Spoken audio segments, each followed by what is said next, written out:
Hola, avui vaig de marró per poder parlar d'aquest color.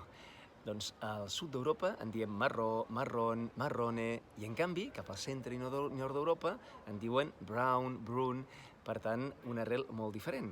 Però és que resulta que en català també tenim la paraula bru, que és d'aquesta mateixa arrel germànica, que en català l'hem especialitzat, en aquest cas per referir-nos al color gris fosc, o bé també vol dir marronós, a banda de ser un antropònim, un nom de persona, bru, bruna, o també quan ens referim a una persona morena, diem una persona bruna. En aquest cas podem veure aquí el que seria la diferència entre un color marró, en aquest cas un marró tirant a taronja, i el bru, que seria aquest color gris tirant a negre. Però d'on ens ve bru?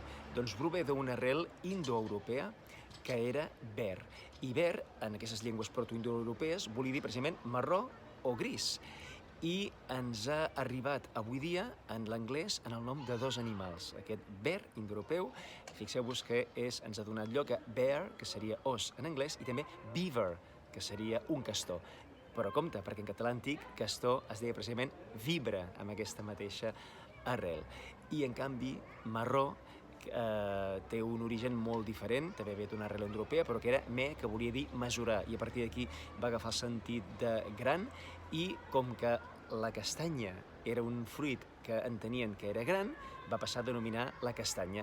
Això va passar al grec, del grec a l'italià, de l'italià al francès, i per tant en francès marron vol dir la castanya. És a dir, que ha estat el nom de la castanya que ha acabat donant nom al color, el nom del color, igual que quan diem carbassa, que és el nom del vegetal que ha donat lloc al nom del color. Per tant, aquest és l'origen molt diferent de marró. Em podeu seguir a Responsabilitat Global. Gràcies!